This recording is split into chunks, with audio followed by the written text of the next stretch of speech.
आज तो बहुत अच्छे पुष्प मिल गए बाग में। इसकी तो बहुत अच्छी माला बनेगी, है ना? देवी अंजना, देवी अंजना। क्या हुआ पुत्र? मारुति।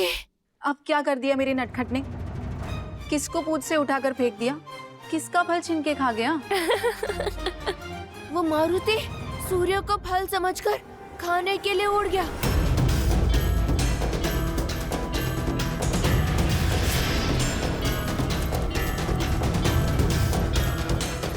मारुति, पुत्र लौट आओ! मारुति!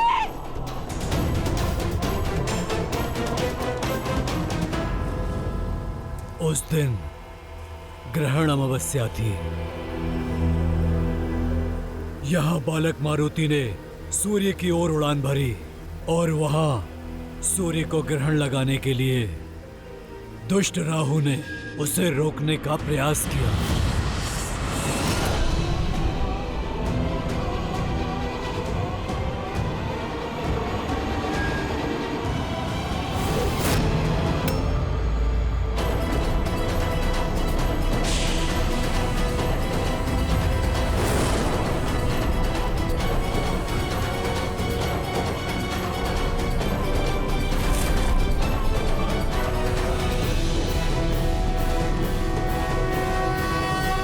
आज मैं इसे ही खाऊंगा।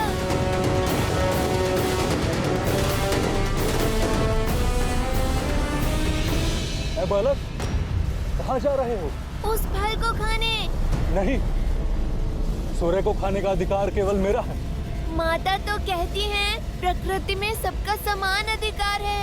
ये जो भी है मारुति के वेग को स्पर्श तक नहीं कर सकता। ये रसीला फल मैं ही खाऊंगा।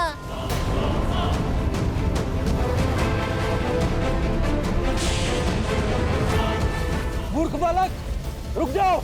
राहु का आदेश टालने का दुस्साहस मत करना। नियति का लेख है, आज सूर्य को निकलकर ग्रहण लगाना है मुझे। तुम्हारी हट मुझे रोक नहीं पाएगी। बंधु, मेरी भूख आपकी नियति से अधिक बलवान है। अपने भोजन के बीच में वानर किसी को नहीं आने देते।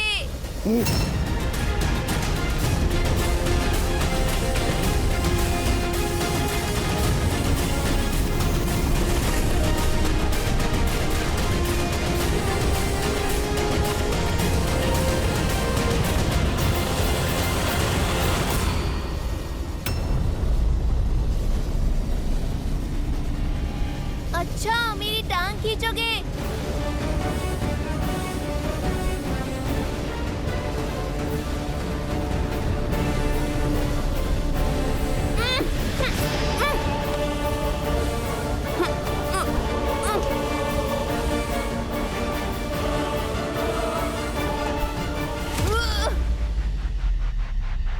मेरा फल छीनने आया था।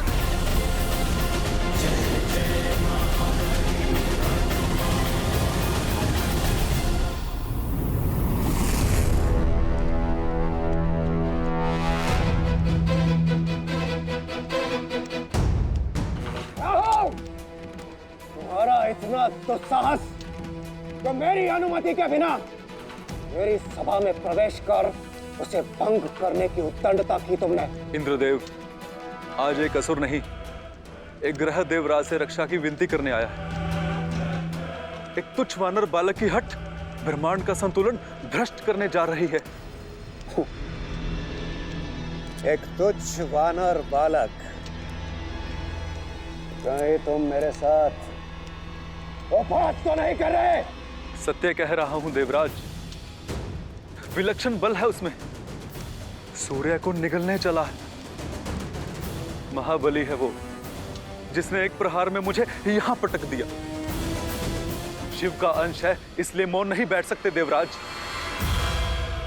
अमृत मंथन के समय सूर्य को ग्रसित करने का अधिकार केवल मुझे दिया गया। आज सृष्टि का नियम टूटा तो देवराज की गरिमा भंग होगी।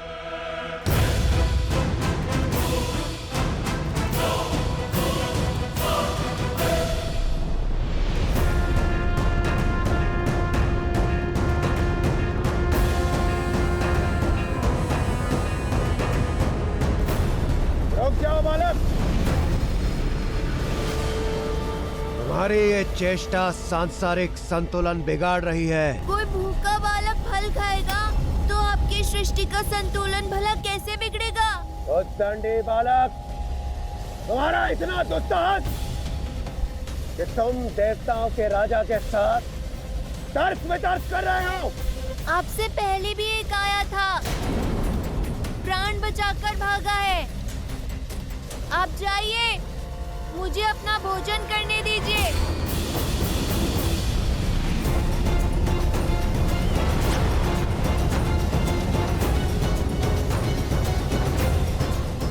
रुक जाओ मूर्ख, सूर्य के समीप जाते ही भस्म हो जाओगे तुम।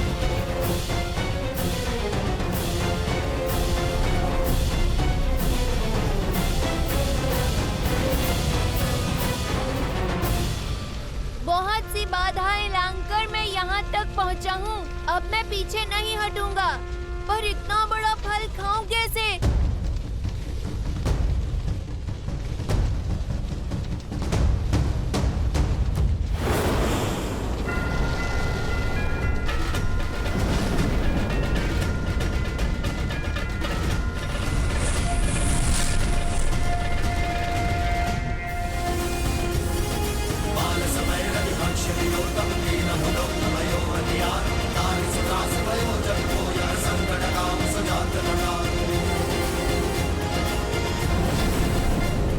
प्रतीत होता है ये ऐसे मानेगा नहीं।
मेरा पुत्र, मेरा पुत्र, पुत्र, पार्वती, पार्वती, पुत्र, पार्वती।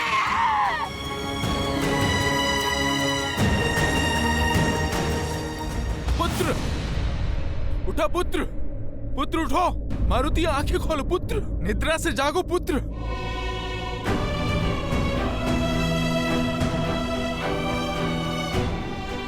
मारुति आंखें खोलो।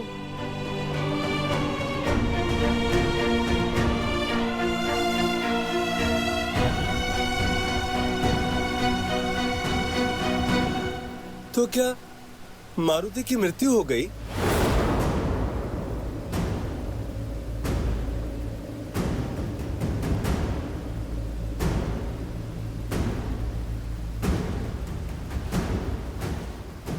हाँ,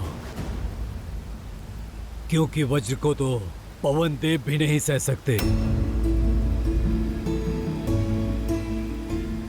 तो पवन पुत्र कैसे सहता? मारुति वज्र का प्रहार नहीं सह पाया और वायुदेव इस सत्य को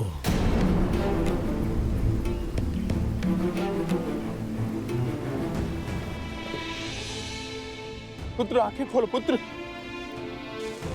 पुत्र आंखें खोलो पुत्र। ये ठीक नहीं किया इंद्रदेव।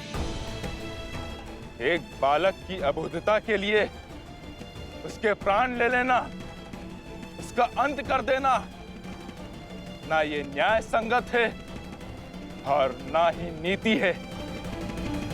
जिस संसार में एक अबोध बालक की बाल हट का दंड मृत्यु है, वो संसार पीड़ा पाने के ही योग्य है।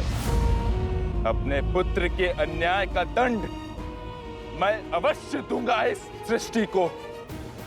पीड़ा का बाण केवल तुम नहीं सहोगे पुत्र।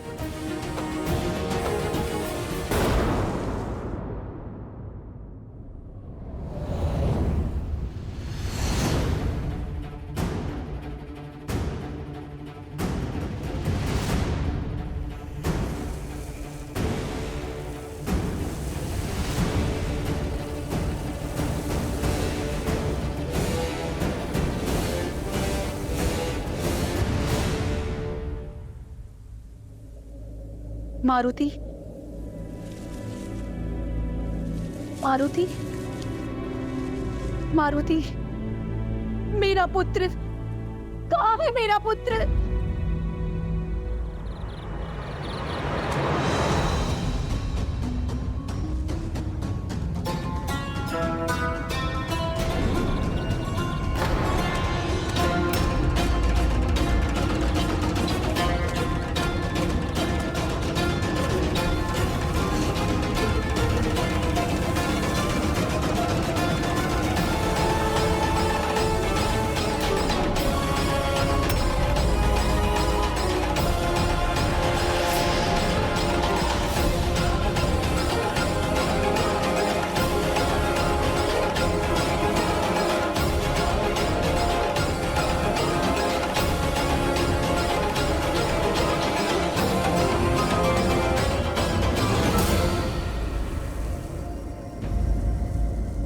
मेरी पीड़ा ने संसार के अनगिनत जीवों के प्राणों पर संकट ला दिया है, परंतु जब तक ये संकट समाप्त नहीं होता, मेरा मारुति पुनः श्वास नहीं लेता, तब तक मैं किसी को भी श्वास नहीं लेने दूंगा।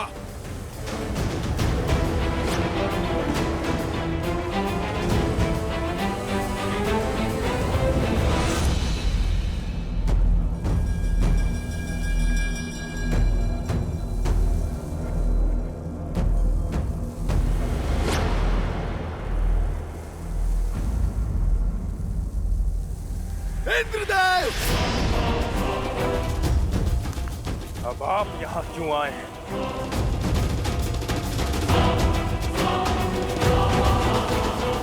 अपने क्रोध को नियंत्रित कीजिए वायुदेव, और ऐसा अनर्थ मत कीजिए। यदि आपने अपनी वायु का संचार न किया तो इस समस्त सृष्टि का सर्वनाश हो जाएगा, और आप इस प्रकार जीवों से उनका जीवन नहीं छीन सकते। क्यों?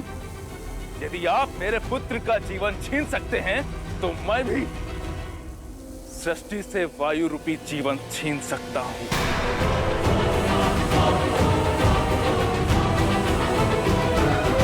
समझने का प्रयास कीजिए। उस समय मेरे सम्मुख मारुति को रोकने के अतिरिक्त कोई और विकल्प शेष नहीं था। विकल्प तो मेरे पास भी नहीं है।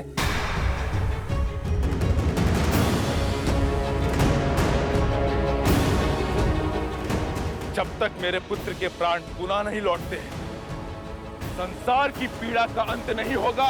दुर्भाग्यवश प्राण दान देना मेरे वश में नहीं है वायुदेव। तो जो वश में है वो कीजिए।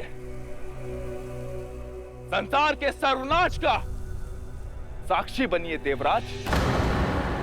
वायुदेव, यदि आप न माने तो शीघ्र ही पृथ्वी से जल समाप्त हो जाएगा। भूलोक यमलोक बन जाएगा। हमारा कर्म, हमारा उद्देश्य, हमारा अस्तित्व सब समाप्त हो जाएगा। अपनी क्रोधाग्नि में इस संसार को जलाकर ध्वस्त मत कीजिए वायुदेव। एक बार उन निर्दोष जीवों की पीड़ा को, उनकी पुकार को सुनने का प्रयास कीजिए। क्या उन जीवों ने सुनी थी मेरे पुत्र की करुण पुकार?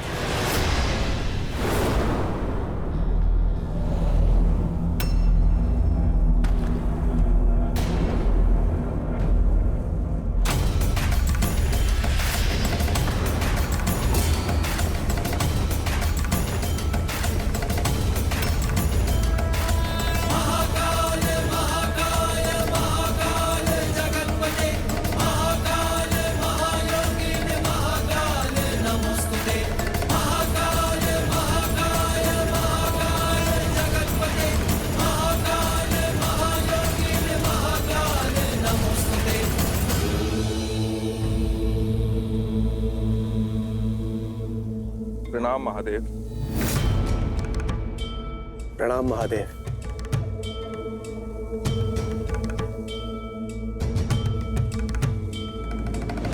महादेव, अब आप ही वायुदेव को समझाइए। पुत्र शोक से पीड़ित एक पिता को कोई क्या समझा सकता है इंद्रदेव? और वैसे भी वायुदेव को उनका कर्तव्य स्मरण कराने से पूर्व क्या आपने स्वयं अपने धर्म को समझा?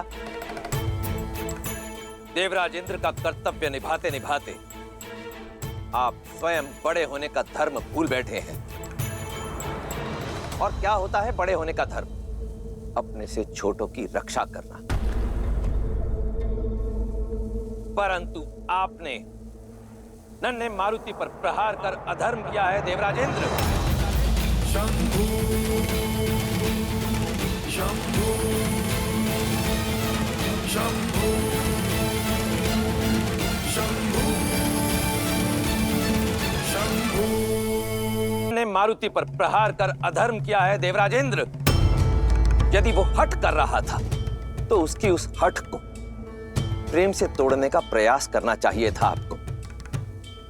वज्र के स्थान पर अपनी वाणी का उपयोग करना चाहिए था आपको।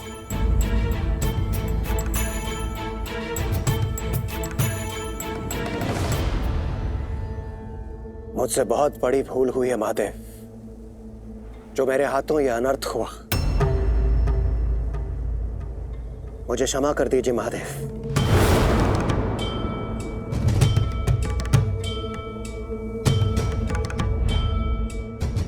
वायुदेव, मुझे आपकी पीड़ा का आभास भली भांति है, परंतु आप ही सोचिए, प्रतिशोध की अग्नि वो ज्वाला है जो स्वयं को तो जलाती ही है, परंतु साथ में समस्त संसार को भी जला डालती है। यह हमारी सोच को फूंकती है, उसके पश्चात हमारे धर्म को, और फिर बारी आती है हमारी करुणा और दया की।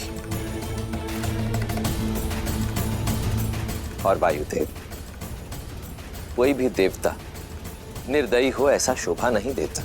आपका संकेत समझ रहा हूं मैं महादेव, किंतु इस पीड़ा को समाप्त नहीं कर पा रहा हूं मैं। मारुति ने पिता बनने का सुख दिया है मुझे। जब पहली बार मारुति को आपसे पाया था, तब पिता बनने का अर्थ जाना, उस आभास से परिचय हुआ। आज जिसका वियोग मेरे तन मन को कचोट रहा है। निर्दोष था मेरा पुत्र, इंद्रदेव के अभिमान का भेंट चढ़ा है। प्रभु, आपको मेरे पुत्र को लौटाना ही होगा, मेरे मारुति को जीवित करना ही होगा प्रभु।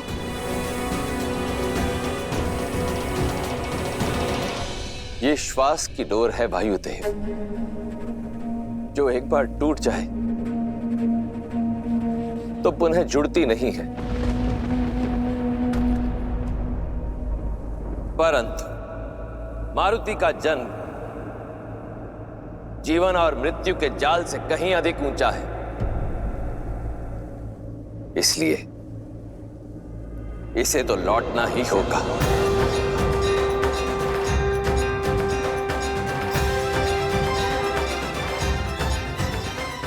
और ये कार्य स्वयं जगत पिता ब्रह्मा करेंगे।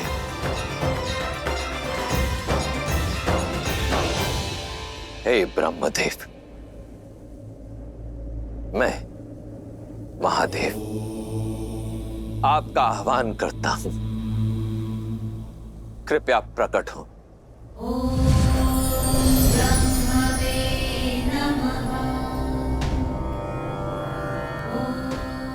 प्रणाम ब्रह्मदेव। प्रणाम ब्रह्मदेव।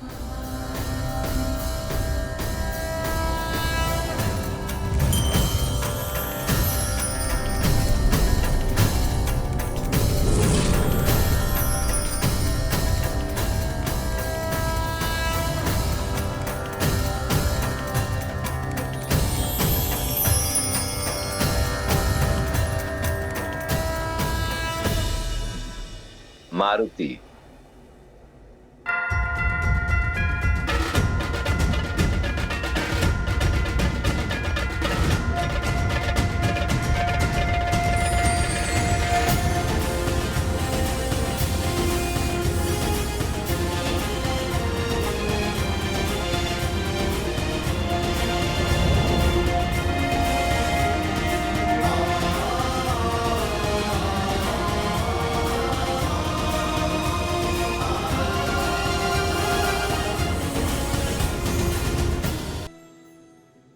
पुत्र, मेरा पुत्र मारुति पुनः लौट आया।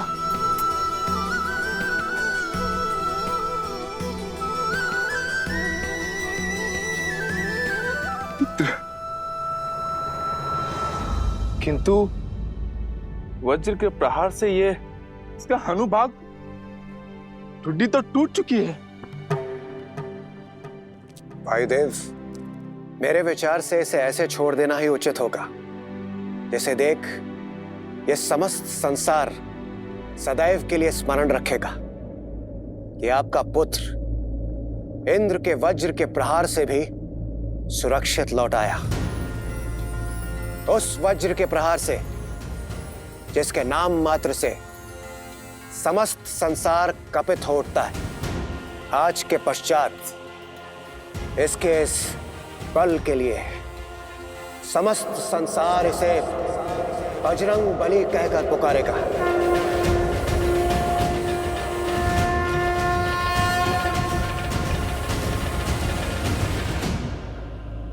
और इसकी इस टूटी हुई हनु के कारण यह हनुमान के नाम से भी प्रसिद्ध होगा। हनुमान।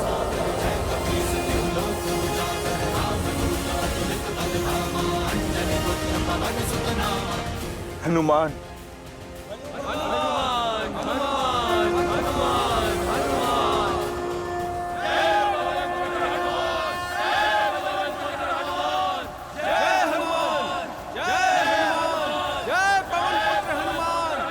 फिर क्या हुआ जामवंत श्री? फिर क्या होना था? वायुदेव ने क्षमा मांगी।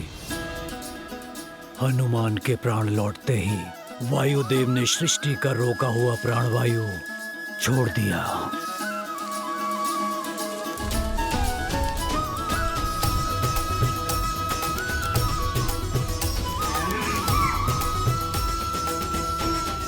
प्रणाम ब्रह्मदेव। हनुमान, महादेव, आप यहाँ हैं? प्रणाम। प्रणाम। क्या हुआ था? वो मेरा चमकदार फल कहाँ गया? आपके दर्शन पाए, पर मुझे वो फल चाहिए। फल की चिंता है तुम्हें हनुमान, परंतु यहाँ उस फल के अतिरिक्त और भी बहुत कुछ घटा है हनुमान। और अब प्रसन्न हो जाओ, क्योंकि तुम्हें बहुत कुछ मिलने वाला भी है। केवल हमारे दर्शन ही नहीं, हम सबका आशीर्वाद और वरदान भी। सभी देवताओं ने हनुमान को वरदान दिए।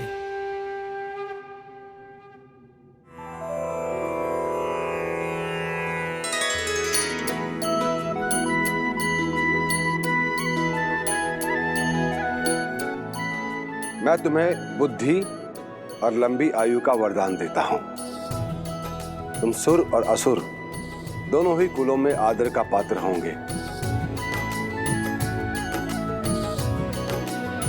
ब्रह्मास्त्र और ब्रह्मपाश से भी सुरक्षित होने का वर देता हूं।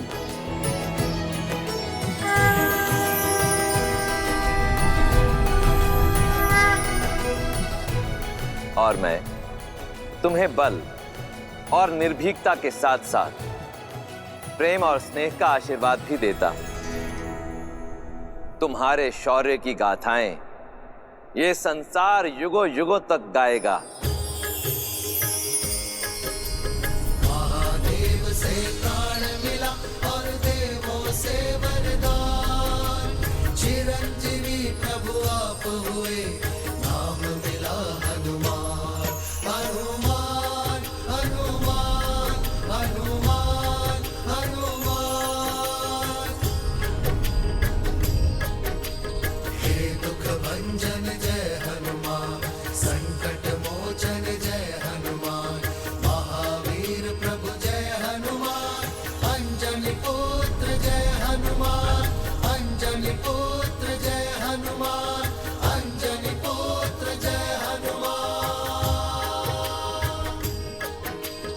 इंद्रदेव ने मांगी क्षमा, कहा तू वज्र देह हो जा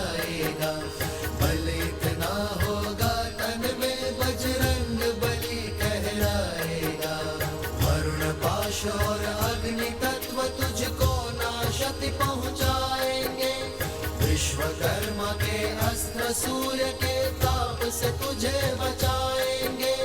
दिया कुबेर ने अजय युद्ध में रहने का वरदान। दिया कुबेर ने अजय युद्ध में रहने का वरदान। हनुमान हनुमान हनुमान हनुमान महावीर प्रभु हनुमान। महावीर प्रभु हनुमान। महावीर प्रभु हनुमान।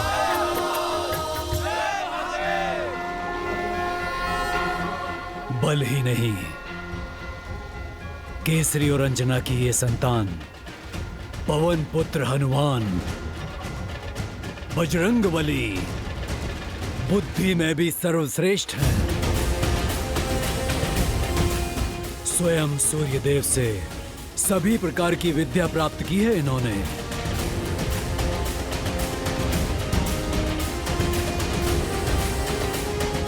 क्या जिन सूर्यदेव को आम समझ के मैं निगलने लगा था,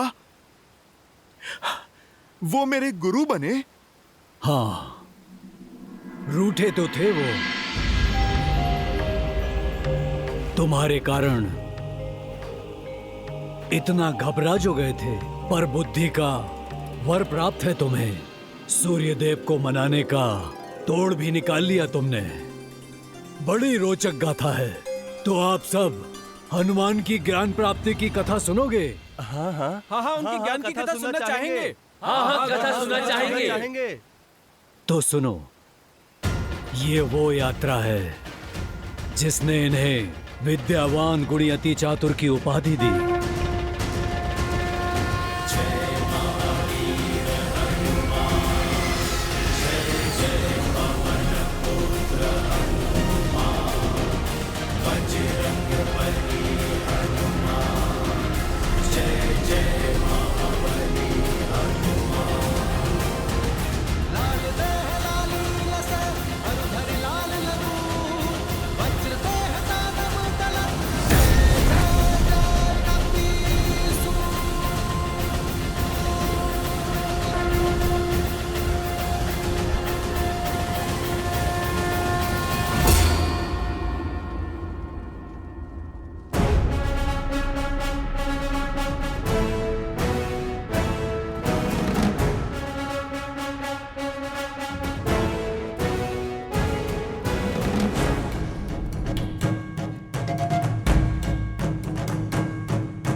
स्वामी, पवन पुत्र हनुमान को आपसे ज्ञान अर्जित करने के लिए यहाँ भेजा गया है। हमारे प्रतिदिन के संसार भ्रमण का समय हो गया है अरुणा। रथ सज करो। जी प्रभु।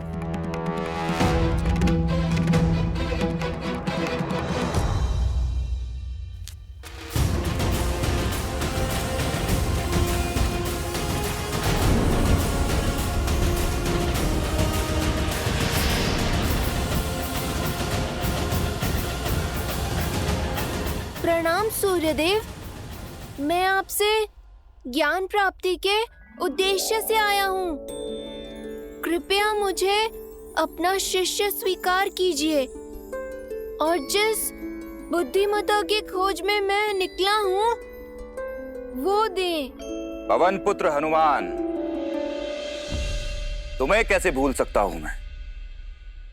तुम्हारी हठ और उद्दंडता का सर्वप्रथम साक्षी मैं ही बना था। प्रभु,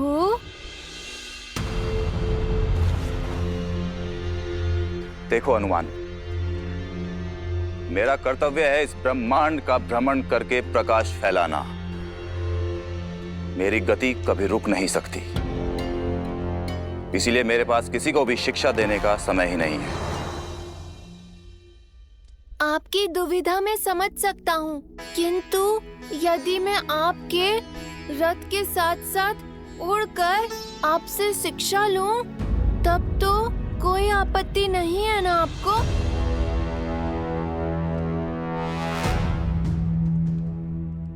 इतना सरल नहीं होगा तुम्हारे लिए ये हनुमान।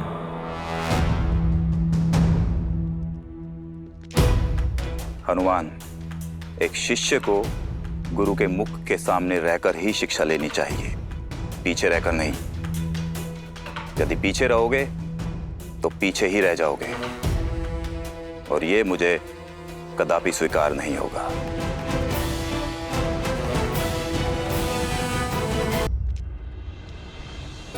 प्रतीत होता है सूर्यदेव बहुत रुष्ट है मुझसे। मुझे इन्हें मनाना होगा। इस अवसर को हाथ से नहीं जाने दे सकता मैं।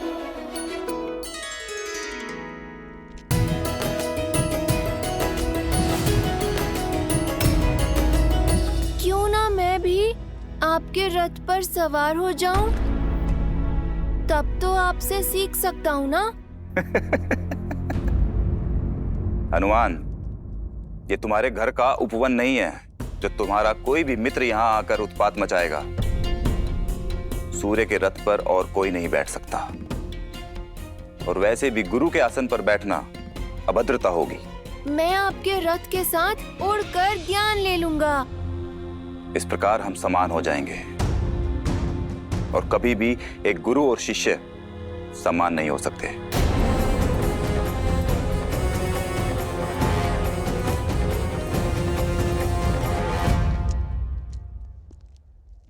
सूर्यदेव मेरे प्रण की परीक्षा ले रहे हैं। हनुमान का निश्चय दृढ़ है, मार्ग तो खोजना ही होगा।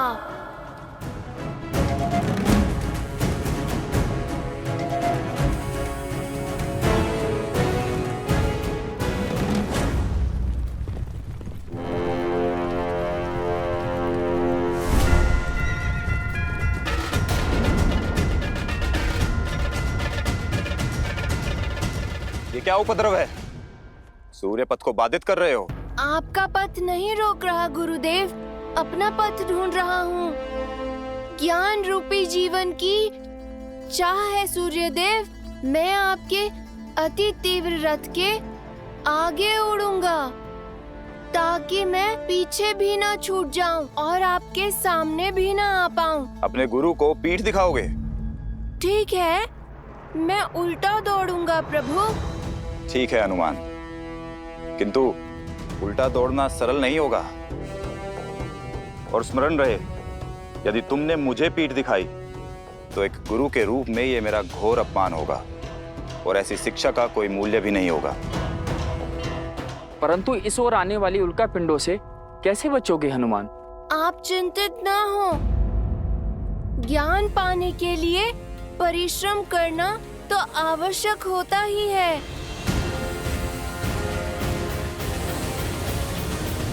से हटो हनुमान, अन्यथा कुचल जाओगे।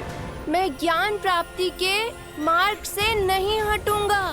अपने गुरु के समक्ष सम्मान और विनम्रता के साथ खड़ा रहूंगा, फिर चाहे संकट प्राणों पर ही क्यों न हो।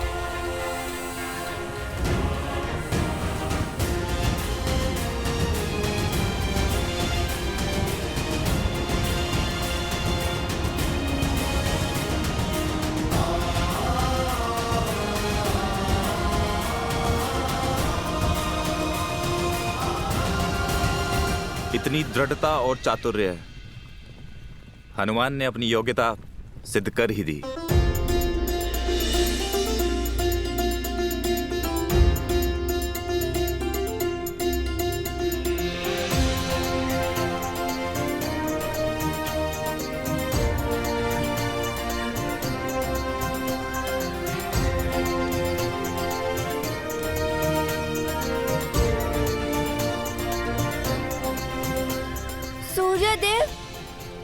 आपसे ज्ञान अर्जित करने आया हूँ।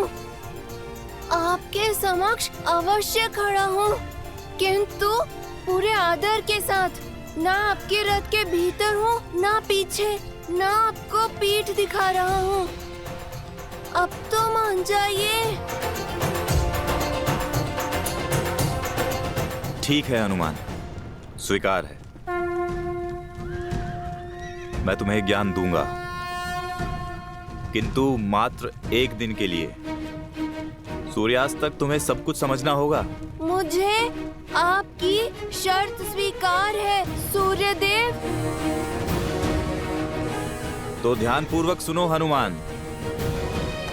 इस ब्रह्मांड के सारे रहस्य मेरे प्रकाश में ही समाहित हैं। वो प्रकाश जो मैं इस पूरे संसार को देता हूं। ये पूरा ब्रह्मांड श्री गुरु चरण सरोज रज, निज मनु मुकुरु सुधारी।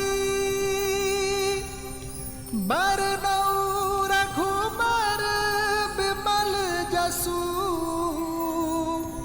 जो दायकु फाल चारी।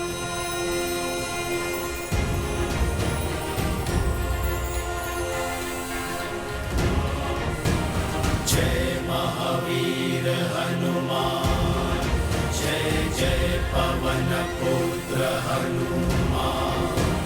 बजरंग बली हनुमान, जय जय महाबली हनुमान।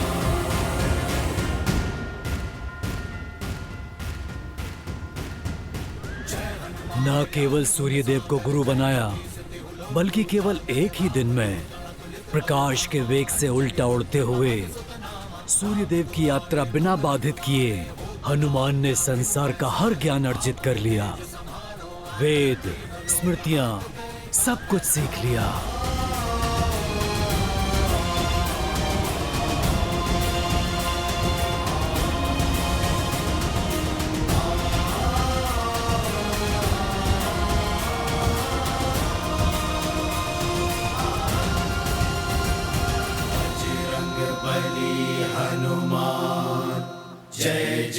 हनुमान के दृढ़ निश्चय ने और गुरु के लिए समर्पण ने उसे कैसा ज्ञान का भंडार दिया। परंतु हनुमान जी की असीम शक्तियां दिखती क्यों नहीं है जामवंत जी? उन्हें ये सब स्मरण क्यों नहीं है? कई बार आयु से अधिक और पहले मिला ज्ञान और शक्ति अपने साथ दुष्प्रभाव भी लाती है। तात, मैं समझा नहीं। तुम्हें मिला श्राप, जिससे तुम अपना सारा ज्ञान भूल गए। श्राप? क्यों? कैसे? और किसने दिया जामवंत जी?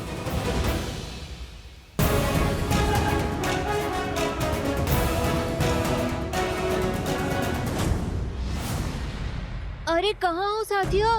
आओ देखो कितना अद्भुत दिन है। क्रीड़ा करने का उत्तम समय